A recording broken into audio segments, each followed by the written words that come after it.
Hello, BookTube. We're on the bouncy cam once again. We are doing the next shelf in this endless library tour. Although it's not, I noticed, endless. It's not endless. We don't have that much more to go. Mainly because the next bookcase over, this is the last shelf of this bookcase, and the next bookcase over is the type of thing that's going to be very easy to do quickly. In fact, I'll probably do half of it in one video. Because not only is it a long series of books, so you don't need to spend, 25 minutes on a long series of books, but also a couple of the shelves are right next to where I sit in bed, and they are therefore fragmentary. They're full of temporary stuff, work that's been pulled from elsewhere that we've already seen in this library tour, or work that I am actively reviewing, so I can't talk about it anyway. So we're not that far out from the end of this library tour, incredibly, and that's good, but it's not as good as it could be. This is still taking way too long. And we haven't done the Penguins. We'll do the Penguins separately. But this is still way too many books for one person, even one bookish person, who has the limitless treasures of the internet at his disposal, and who gets books in the mail. But anyway, I won't beat myself up in this video quite, because we've got a lot to go through here. So let's see what we start with. We'll do the transverse books first. The first transverse book, I don't know what it's doing here. It's the old Oxford World Classics paperback of Barchester Towers by Anthony Trollope.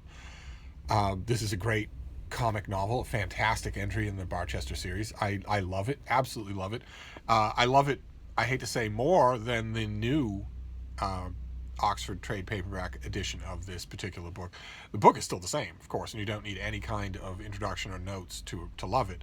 But the introduction and notes have changed, and these are better. So I'm glad I have it, but it ought to be with all the other Trollopes. And what is this next one? It's old, whatever it is.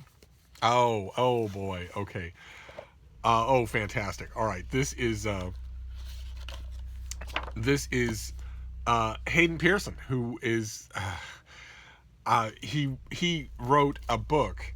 I think we hauled this book. I think I told you about it before. He wrote a book. Oh God, a million years ago. I don't know when the original date was. It was called Country Flavor. He was an old style hack, wonderful, genial writer, and with Country Flavor, he had a hit. He had a modest hit, and just kept writing books along those lines, showing people, this is Sea Flavor, and it's all about the eastern seacoast, and mainly Cape Cod, and all about what trap netting, thatch grass, lobster boys, lighthouses, trawling, widows' walks, some just wonderful, marsh hawks, just wonderful old stuff. This is from, do I even want to know? Oh my. Country Flavor came out in the 1950s, I think. Oh no, this is from 1948, so Country Flavor must have come out in the mid-40s. And there it is. It really, in an ideal arrangement, all my Cape Cod books would be together, and they aren't. They obviously, conspicuously aren't. So, let's see what this next one is. Oh boy. Okay. All right. We saw this series already. It was the Library of Liberal Arts series put out by Bobbs Merrill a long time ago, about 70 years ago. They did just these bland yellow trade paperbacks. They were for students. They were clearly for students, and they would just bring out these editions of esoteric matter for college students to study. And this one is great. This is Dryden, my beloved John Dryden. This is an essay on dramatic poesy and other writings that he did. Dryden, in addition to inventing virtually every other kind of genre in our modern idea of that genre, also invented my own profession, literary criticism, disinterested literary criticism. Literary criticism that understood that it was to be read by everyone, not just by scholars, and that it must be itself readable. And I'm glad I have this, although I have, I believe, a big fat Penguin Dryden volume that has this and everything in here. So I'm not sure why I have this separately. But that's okay. That's okay. I'm glad I have it. I'm glad I have it separately for now, and I'm making a mental vow not to police this library until after I'm done with this tour. Once I'm done with the tour, then I'm going through this thing with a burning brand because I want to interrogate. I am mentally interrogating the right of every single book that we've seen so far to be here. Now, some of them you can tell pass with flying colors. I want them all to pass with flying colors, except the couple of shelves that I mentioned that are constantly changing, like every day, and that are piecemeal, and that I don't need to subject them to anything. But the rest of it, anyway, now we go on to the shelf itself. Okay, all right. The first ones are a little bit, they might seem a little bit odd to some of you, but I am not a reading snob, so I would hope that the people who've been here the longest know that and know to expect anything. This is Outlander by Diana Gabaldon. It's the first book in what has turned out to be an extremely popular series of historical romances. And this is the... it has the Stars, the channel Stars is doing an adaptation of this series of books. The adaptation is spectacularly good, and also the two main stars are extremely easy on the eyes, and they have taken to making. Look at this cover. That is not the usual movie or cable adaptation cover. It's instead good looking. It's a well done thing. So when I saw that, I was happy to get it, and then realized that they were going to do all the others. And this is going to be frustrating to some of you because I don't have them all. There's one that I'm missing. I have two others, one of which I believe was a gift from one of you. There's Voyager. This volume here, Voyager. These are all big, thick, sumptuous reading experience. Just sumptuous. They are so good. In terms of, like, for instance, some of you of a certain age may remember Kathleen Cohn, Through a Glass Darkly, a gigantic, sweeping historical romance saga, or The Far Pavilions, or anything else by MMK. This is very much descendants of that self-consciously opulent reading experience that's just so much fun. And then Drums of Autumn, the next one, another volume in the series, but you'll notice not Dragonfly in Amber. Dragonfly in Amber is not here. I had it at one point. I'm sure that it was in my last library tour. One of you must have said you wanted it, or that it was one you didn't have, and I must have sent it away. So I don't have that volume. So I'm going to have to go to Barnes & Noble and get that volume, and that's fine by me. I always like an excuse to go to, the bookstore where I used to spend so much time. It's just a little frustrating, that's all. Then, what have we got here? Oh, my. Oh, goodness gracious. All right. This is Morris Carter. This is Isabella Stewart Gardner and Fenway Court. Very unadorned book for a very colorful subject. This is all about... well, there she is. That is herself. Painted by John Singer Sargent. That is Isabella Stewart Gardner, who was all of 5 feet tall, and who was a force of nature, and who set up in her house, her palatial house, a museum, an art museum. She turned her house into an art museum. And it is now, in Boston now, the Isabella Stewart Gardner Museum. And it is rare. It is a rare museum-going experience. It won't be like most museums that you've seen in America. It worries me. It keeps me up at night. How many people come to visit Boston as tourists who don't go to the Isabella Stewart Gardner Museum, and therefore missing out on something they're genuinely going to remember. I don't think you're going to remember a lot of the more touristy stuff. If you come to Boston on my dime as my guest, you will not skip the Isabella Stewart Gardner Museum. That's great, though. I should reinforce that cover, though, because I notice it's coming apart. Great, okay. This next one, we have seen the Oxford Book of the Sea, and I believe did we see the Oxford Book of Death? We see the Oxford Book of Long, Slow, Grim Death. The Oxford and Norton have both done series of things. They don't do them anymore, I believe. But for a while there, for about a decade, they did themed anthologies. The Oxford Book of, the Norton Book of travel writing, history, sea stories, adventure stories, that sort of thing. And this is the Oxford Book of English Ghost Stories with a green, eerie cover. And this is fantastic. I have a sweet tooth for ghost stories. I have a few collections of them here that an old friend of mine pointed out years ago in his frustration. She pointed out, you have a sweet tooth for ghost stories that's in inverse proportion to your belief in ghost stories. And she's absolutely right about that. There's no such thing as ghosts. Of course, there's no such thing as ghosts. There's no such thing as the continuation of any part of your immediate persona after death. The only part of you that continues after death is the stuff you make and put out into the world. So if you're holding off on doing that, you should probably stop holding off on doing that. If you're thinking, well, I might never have written that book I always wanted to write, but at least I have the consolation of living for eternity with Yahweh, you might want to rethink that, because you're not gonna.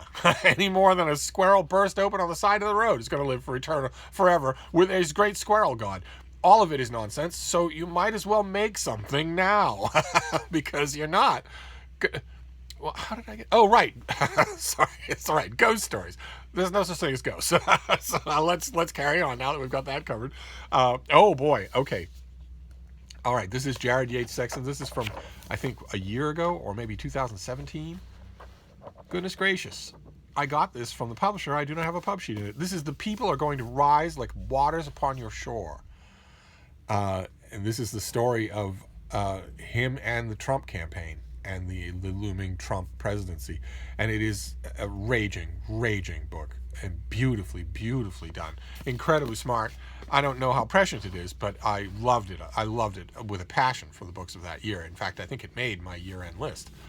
Okay, all right. Well, this doesn't belong here. We saw the shelf where this book belongs. This is Pierre Salinger, and this is With Kennedy, his book about being President Kennedy's press secretary, and all the experiences that he had. And it belongs up with... I have a whole shelf of Kennedy books. It belongs up there, so...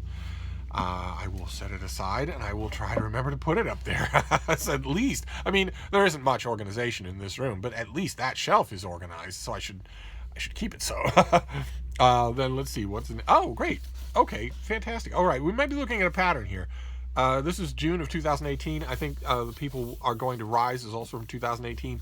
We might be looking at some 2018 books, and that I'm counting on continuing that tradition in 2020. By the process that I talked about, going through this and pulling out the stuff that doesn't belong here, I am hoping to clear off at least one broad shelf when I do that.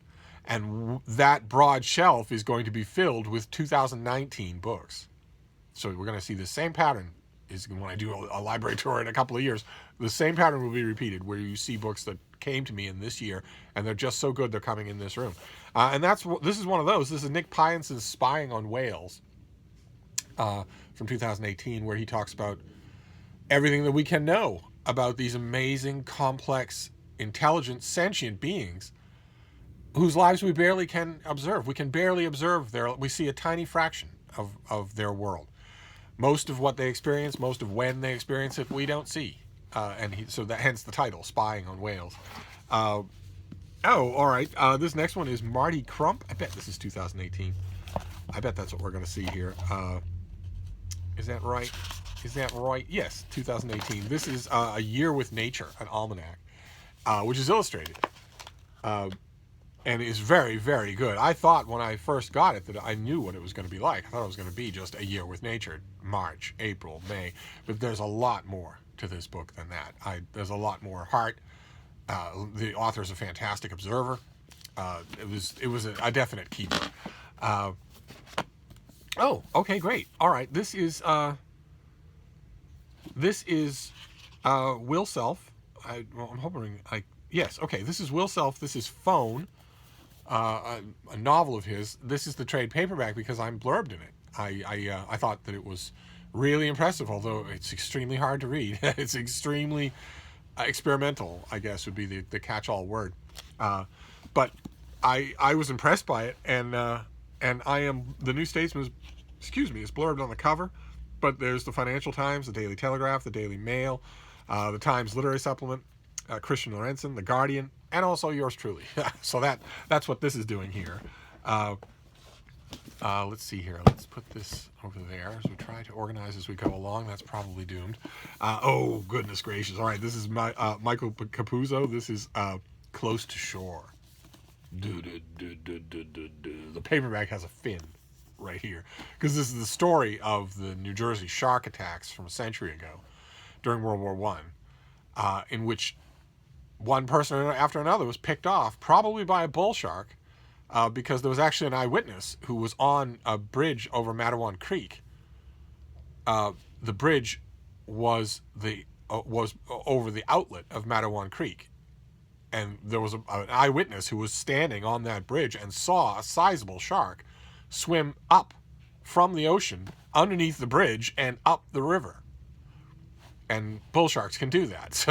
But anyway, this shark was a terror for. I wonder if there are pictures in here. It was a terror for a whole season of. No, this one doesn't have pictures. There was another book that came out at the exact same time, about this exact same. Multiple people died from probably this one shark. I've heard all sorts of theories. An immature great white shark, that sort of thing. I think a bull shark makes the most sense, not only for the type of attacks, but for where they occurred. Bull sharks have an amazing capacity to live in fresh water. And they're also more exploratory. They're more buzzard sharks than great whites. So they're much more likely to come foraging up a river or inshore or whatnot. There's another book that came out at the exact same time as this. I remember feeling sorry for both of them at the time. It was called 12 Days of Terror. There was much broader, much more historically contextualized and whatnot. This is more a minute-by-minute account of the terror and the personalities involved. This is by far the more entertaining of the two, and I believe it's the only one of the two that I kept. What a book, though. Oh, what a book. Oh my. Oh, goodness gracious. Okay, all right. This is Trap Bryant. Okay. This is Trap Bryant, who was the kennel keeper at the White House for a long time, long time. And this is Dog Days at the White House. This is his memoir of being the guy, the dog's body, the guy who cared for the dogs at the White House forever and ever, for like a quarter of a century. There's tons of photographs. There's our author and friends.